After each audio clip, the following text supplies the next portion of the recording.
ఈ నెల 22వ తారీఖు నాడు దేశంలోని ప్రపంచంలోని హిందూ సమాజం యొక్క చిరకాల వాంఛ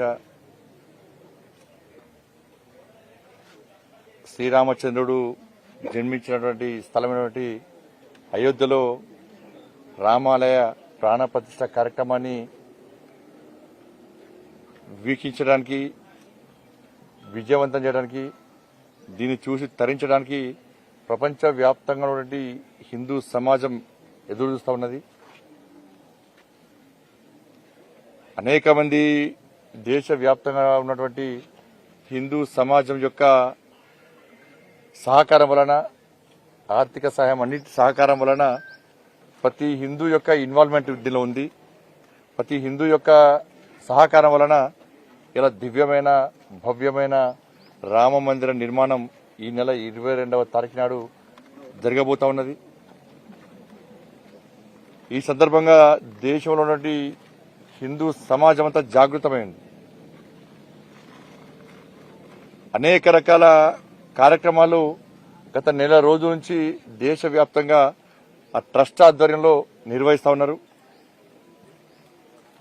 అనేక రకాల కార్యక్రమాలు, ధార్మిక కార్యక్రమాలు కానీ, సేవా కార్యక్రమాలు కానీ, స్వచ్ఛ భారత్ కానీ, అనేక రకాల ధార్మిక కార్యక్రమాలు దేశవ్యాప్తంగా జరుగుతూ ఉన్నాయి. దానిలో భాగంగా మా ప్రియతమ నేత దేశ ప్రధాని నరేంద్ర మోడీ గారు, మా జాతీయ అధ్యక్షులు జేపీ నడ్డా గారు ఇచ్చినటువంటి పిలుపు మేరకు దేశంలో ఉన్నటువంటి దేవాలయాలను శుభ్రం చేయాలి, సేవా కార్యక్రమాలు చేయాలని చెప్పి వారు ఇచ్చిన పిలుపు మేరకు నేను ఈరోజు కరీంనగర్లోని పద్మనగర్లో జరిగినటువంటి రామాలయము, శివాలయం, దేవాలయంలో శివాలయాన్ని ఈరోజు పూర్తిగా శుభ్రం చేసేటువంటి అవకాశం ఇలా నాకు రావడం నిజంగా పూర్వజన్మ సుకృతంగా భావిస్తాను. ఒక మంచి కార్యక్రమము.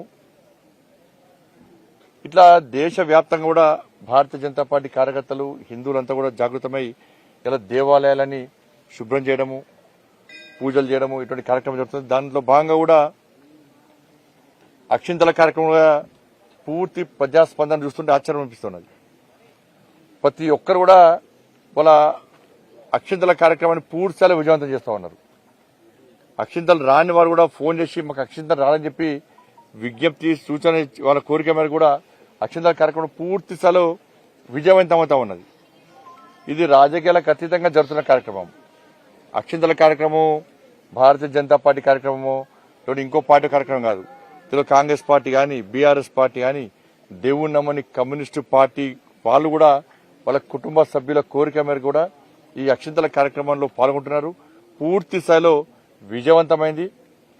చాలా మంది కూడా 22వ తారీఖు నాడు సాయంత్రం, ఉదయము స్వామివారి కార్యక్రమంలో పాల్గొనడం, హోమాలు, యజ్ఞాలు చేయడము, సాయంత్రము ప్రతి ఒక్కరు కూడా ఇంటి ముందు 5 జ్యోతులను వెలిగించడం, 5 దీపాలను వెలిగించే కార్యక్రమాన్ని కూడా చేయడానికి ప్రతి ఒక్కరు సిద్దమై ఉన్నారు.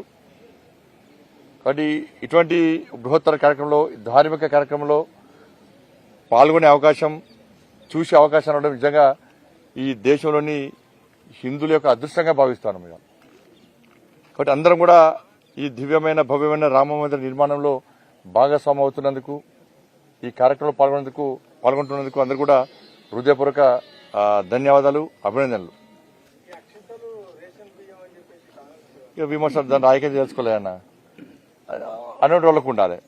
అక్షింతలలో బాస్మతి బియ్యము, రేషన్ బియ్యం, జై శ్రీరామ్ బియ్యం ఉంటాయా చెప్పాలి. అక్షింతలే.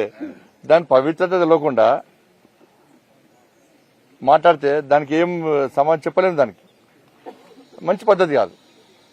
పోయి వాళ్ళ కుటుంబ సభ్యులు నడితే అక్షింతల కార్యక్రమం ఏందో విమర్శించే వాళ్ళు ఎవరైనా కూడా అక్షింతల కార్యక్రమం యొక్క పవిత్రత ఏంది, దాని ప్రాముఖ్యత ఏంది, దాని ప్రాధాన్యత ఏందో పోయి మీ కుటుంబ సభ్యులు నడితే, మీ పక్కింటి వాళ్ళు నడితే, మీ ప్రాంతంలో అర్చకులు నడితే దాని యొక్క ప్రాధాన్యత, ప్రాముఖ్యత తెలుస్తుంది. కానీ దయచేసి మళ్ళీ చెప్తున్నారు, విమర్శలు, ప్రతి విమర్శలకు ఇది సమయం కాదు. ఇది రాజకీయ పార్టీకి సంబంధించిన కార్యక్రమం కాదు. అందరం కలిసిమెలిసి ఒక పండుగ వాతావరణంలో నిర్వహించుకునే కార్యక్రమం. అందరికీ నమస్కారం. జై శ్రీరామ్.